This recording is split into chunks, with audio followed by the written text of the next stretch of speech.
Morning you. This is a bit of a follow-up to a video I made yesterday called Marriage is Stupid, and I'll just preface it with an apology for the odd get-up. I've done something to my neck and I can't turn it, so I've had to fashion this makeshift neck brace out of a towel and a piece of rope. But yeah, the Marriage is Stupid video, I mean, there's been some good responses which is kind of demanding a response from me, but I just want to qualify the original video, and you know, I'm sure it came across like this, but I wasn't really saying that the idea of marriage is stupid. The idea of two or more people committing to a relationship to one another is stupid. I don't think there's anything stupid about that at all.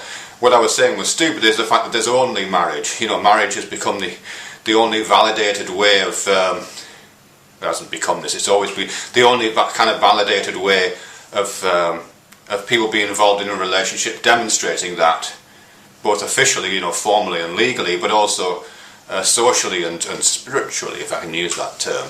You know what I mean? So it becomes a battleground of definitions. You know, if two gay people want to make a commitment, it's felt that the only way they can make that commitment in a way which is valid and proper is by being married.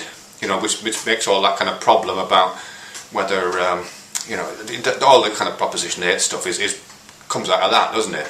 The idea that, you know, we all want to feel valid in our relationships, or many of us do, and want to make social and legal declarations attached to that. And at the moment, the only way which we can do it, which has all those kind of trappings of tradition and spiritual connection and those things around, is the institution of marriage, and which makes it a battleground. That's really what I was getting at. But a lot of the interesting stuff that's come out of that really is to do with commitment and love and all those kind of things. And I think that's really important, actually, because because I have nothing against commitment. I have nothing against making kind of vows in public and putting yourself out there and having. Yeah, I mean, the whole public aspect of marriage and public aspect of commitment is very important, isn't it? Because it puts the pressure on you to stay together apart from anything else. But making public declarations of that kind are very significant.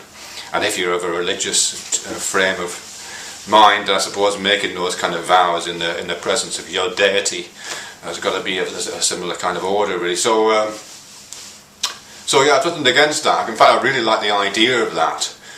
Commitment is something that I'm fascinated by, and I'm not just fascinated by it on a kind of intellectual level, but I like commitment, and I've committed myself to all kinds of things over the years, and I like the idea of burning your bridges and making kind of public statements and staying with them, and so I don't have anything against that at all, really.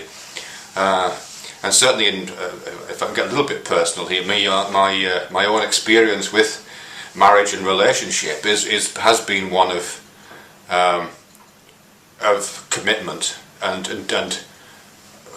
on the occasions that those relationships have fallen apart, and I've had two marriages now fall apart around my years. It's been the difficulty has been one of, you know, this is a commitment. You know, you're not supposed to go back on commitments, however bad they get. And that's that fascinating line in the marriage vows, isn't it? For better, for worse is how it's said.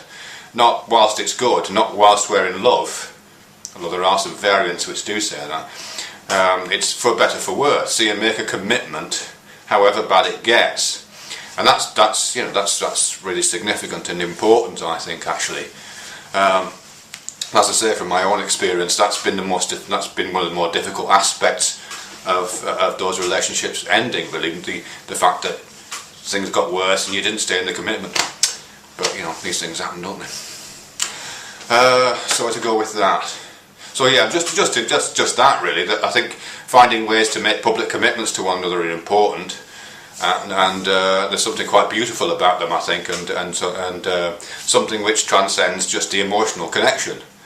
You know, I think we often talk about commitment and even things like legal commitments as kind of sterile accompaniments to emotional connections. It's the emotional connection that's important, we always say, and all the other trappings, the ritual of ceremony and the signing of the documents and the kind of legal framing of all that, these are kind of secondary, but in some ways I think it's the other way around, you know, because let's face it, when you're in a relationship, even if it's not a marriage, even if it's just a friendship, it doesn't stay the same. The emotional connection does this, you know.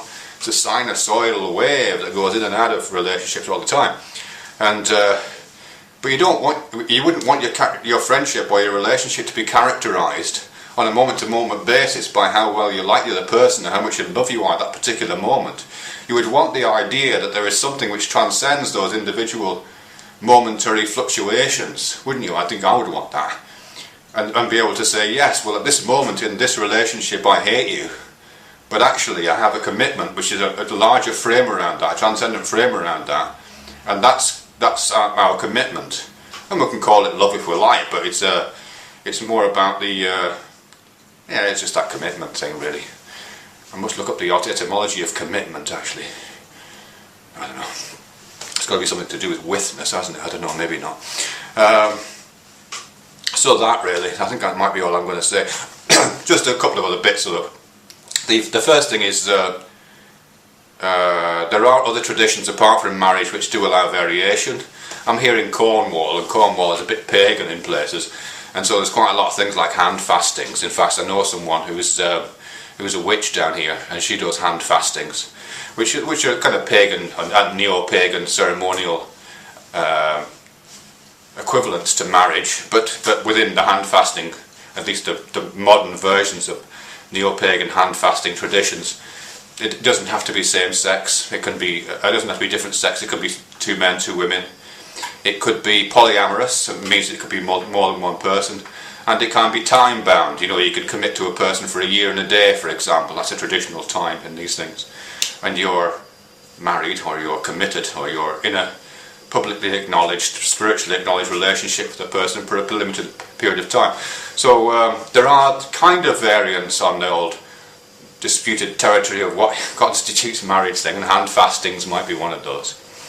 The other thing is to do with love, actually, and this ties in with some other bits of videos I've been making about friendship, and love and forgiveness and those kind of things. And I'm really thinking here about a video I watched by a guy called Sapolsky. I'll see if I can find it, but I watched it ages ago, and he was talking about what makes us uniquely human.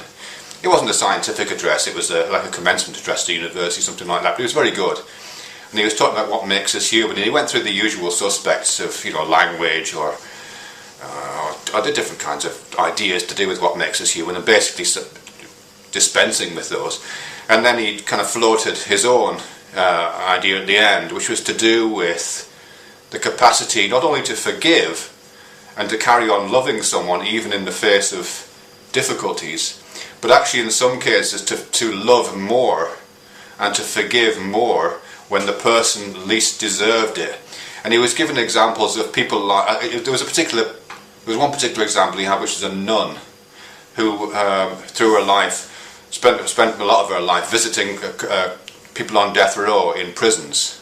So she spent her time visiting probably the worst criminals you can imagine, you know, murderers, child murderers, rapists, people who were the least deserving of love and forgiveness.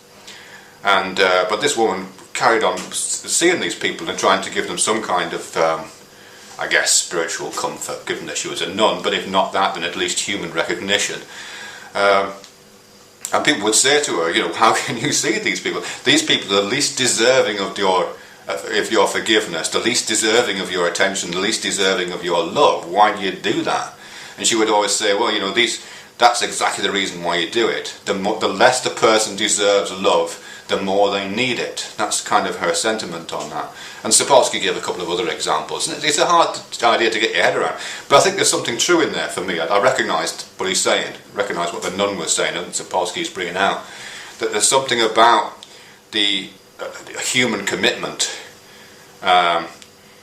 which isn't about, as I say, this fluctuating emotion, measuring the strength and the validity of your commitment to someone, the validity of your relationship judged only on the moment-to-moment fluctuations of your emotional connection, but seeing something larger, seeing something which transcends that, and committing to that idea, even to the extent of saying, well, I'm going to love you more the less you deserve it. because the less you deserve it, the more you need it. I mean, I quite like that idea. I don't know if it might be too airy-fairy for you. I don't know, maybe. But I like the idea of it anyway. So yeah, I think that's probably all I've got to say. I'm sorry about the get-up again. I'm not deliberately doing it to seem eccentric. I've just got a sore neck. But basically, yeah, I was just to repeat, just in case I've wobbled on a lot, as wobbles on a lot might say. Marriage is stupid, well, in my opinion, marriage is stupid not because commitment is stupid, but because it's too narrowly defined a concept and it's too singular. There should be lots of different kinds of relationships which are socially, emotionally, spiritually, legally validated. So, you know, we can do different things, maybe like hand fasting where it's all variables. It doesn't have that same Adam and Eve tradition behind it. And also the idea of commitment is a good one, I think. Discuss. Thanks very much for your patience.